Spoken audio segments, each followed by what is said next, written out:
Hello again from my bedroom floor. So today we are actually pretty much completing a build. Essentially, it was my old previous gaming computer, or my HP Elite 8300 mini tower build. A friend of mine actually purchased this case as well as the components, as well as some additions that we got, which was a 2 terabyte Barracuda and an SSD. He also got my old 750 Ti, GTX 750 Ti as well as the graphics card option at the right now, but everything else is pretty much stock. Like for the power supply, the motherboard, you will have DDR3 RAM, which will equal to 16 gigs, and it's going to have the i7 processor as well, and then that it has the 3770. So altogether for this computer, as well as like pretty much the little bit of parts that we threw into it, this will be costing him like totally out the door, essentially $360, and that's including like a little bit of a labor charge on top of the parts. So this is a very budget build. However, it's going to perform like quite well. Yes, the GTX 750 Ti is it's old. However, it still kind of does a little bit well in today's standards, but that will be an upgrade that will need to be done at some point, which you have to still get a low profile legacy supported graphics card, not UEFI, because the motherboard that's in this machine is not UEFI compatible, as I've researched. So yeah, but again, what we're doing today is essentially mounting the SSD and the 2 terabyte Barracuda into the build, and clearing everything out, installing the OS, doing some stress testing and etc., just to see how things go when it comes to the temps and pretty much what it can dish out. It's a little bit bittersweet. Again, this is my first technically gaming computer, and it did quite well, but again, I'm happy to give it off to a friend and whatnot. So yeah, let's get started. So yeah, this is what's in it right now. Like I said, I need to add the additional RAM. The processor is already in place. Fresh thermal paste is on there, as well as the graphics card is already installed. There is already a 300 gigabyte Velociraptor hard drive in here already for extra storage. So it's going to have plenty of storage, especially with that 2 terabyte that we're adding and whatnot. So yeah. So here's the Barracuda drive, as well as the Inland 120 gigabyte SSD that we're throwing into the build, and that's actually upside down.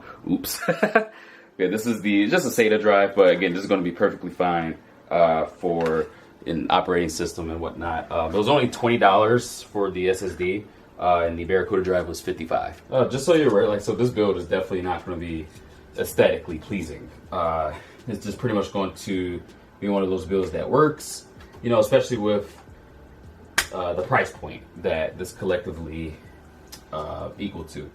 But again, it's going to work, and that's kind of the main purpose, of course, of a PC, especially of a gaming PC. Just want to make sure the temps are good and performance is doing exactly what it should. I have enough SATA data cables to get me through this build, it seems. However, again, they're not they're not the same color or anything like that. This one is very short, as you can see. So what I'm thinking is to actually mount the SSD right next to the motherboard somehow, and to plug it directly into the motherboard using this short cable, just with enough slack where it should plug right in and be stable. But of course, the Barracuda drive would be able to just get mounted into the hard drive bays without a problem.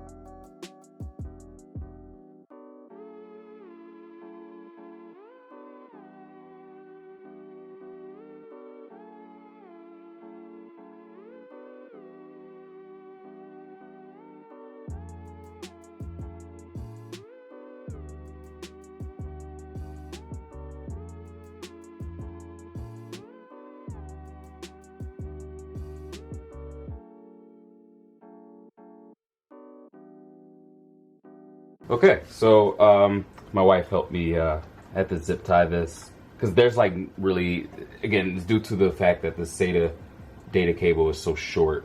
I kind of zip tied it pretty much to itself, where although this will technically keep it, it will stay here, but zip tying it made it a little bit more secure, of course. But this is like as far as it can go, or where it should be. Excuse me. But both drives, of course, are connected here as well as the DVD drive. I don't know if you'll be using it, You know, if you use DVDs nowadays, sure, but yeah. But regardless, at this point, I could technically start making sure that the OS installs properly and make sure all the drives are showing up, the BIOS and an operating system as well, and we pretty much could get to stress testing it and stuff. So let's get started on that.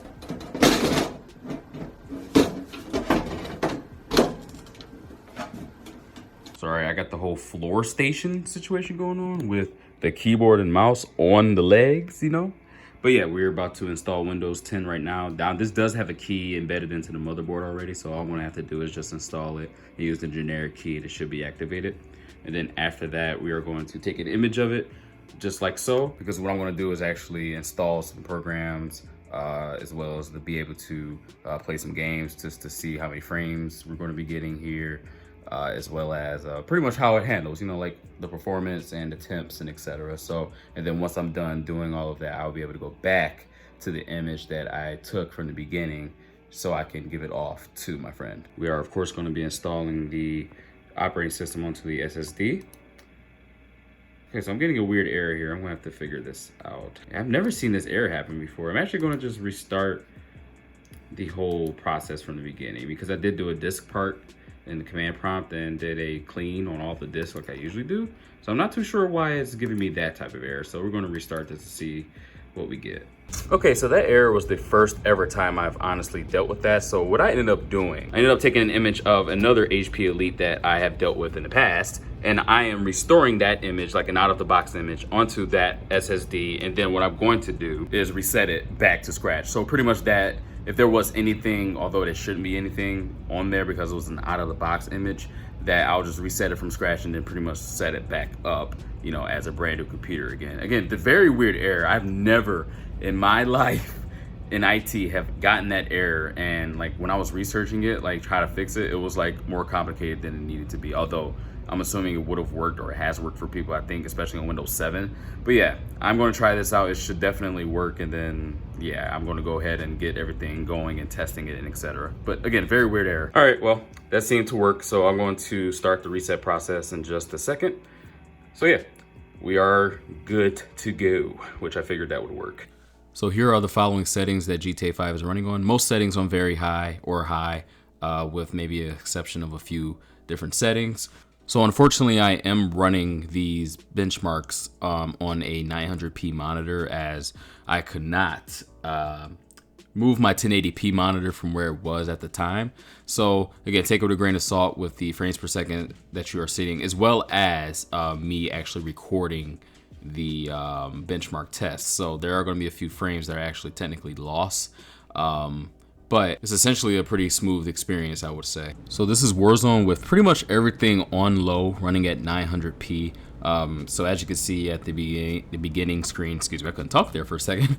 We are at around 20 frames per second, which is pretty darn bad. Around 30 actually, like the little spike, a little before we jump out of the plane. But you kind of see it creep right back up to around the 40s and 50s, which is okay. That's actually an alright experience. Again, this is at low, so I mean the texture is at low. I think like even like the weapon and motion blur is even disabled at this time. So pretty much now we're averaging around in the 50s, which again is good. So if you're noticing any jitter with the clip that you're seeing, this is actually not happening in real time. I didn't realize that for some reason with using OBS Studio, that maybe there are some settings that were incorrect. It was kind of not necessarily a rush job, I would say, because that definitely wasn't the case. So now, again, with being outside, we're still looking at the constant 50s, even spiking into the 60s at times. But again, this is actually a playable experience. Again, try to ignore the jitter that you're seeing here. I'm not too sure, like my editing software is actually showing that it's jittering, so it could be the definitely the same thing once I actually export this video. But again, in real time, I was not seeing this jitter. All right, moving over to Fortnite, we actually had it auto set itself to high, which is pretty interesting. So looking at a steady 50-ish frames per second on high. I believe I turned it down to medium at some point just to kind of showcase how it runs, which of course will run more stable than it would on high. So yeah, here's the portion where I turned it to medium. So it jumped the frames up quite well. So now we're in the, we spiked into the 100s, but kind of settling around the high 80s in the 90s, which again, very playable experience. Again, really no complaints here. It can run games quite smoothly. Just have to optimize it to pretty much the proper settings to get your experience as smooth as possible. Well, this is complete. And running quite well for the parts that it has, I will say. Again, this was my first gaming computer when I was using it, and pretty much everything in it is roughly the same. Yeah, I just think my SSD was a little bit better, but again, not that big of a deal. Like, it wasn't like a huge performance peak that you could necessarily notice. Yeah, nonetheless, again, it's running how it was for me. The temps are pretty good. Again, everything was played on a 900p monitor, which, yes, that's not like real world testing when it comes to like 1080p monitors and stuff like that, so there will be a little bit of a difference when it comes to frames. I'm thinking it won't be too much of a difference unless it's Warzone. Like, I feel like maybe like a good like 5 or so frames could be lost, so he may still need to run it on 900p for a good experience. But definitely down the road, you'll need another GPU, at least one that has 4 gigs of DDR memory. But that's about it, guys. Thank you for joining me on this video. Be sure to subscribe to the channel, hit the bell to be notified whenever I post. Give this video a huge thumbs up, and I will catch you guys in the next video. This has been DJB. Peace out.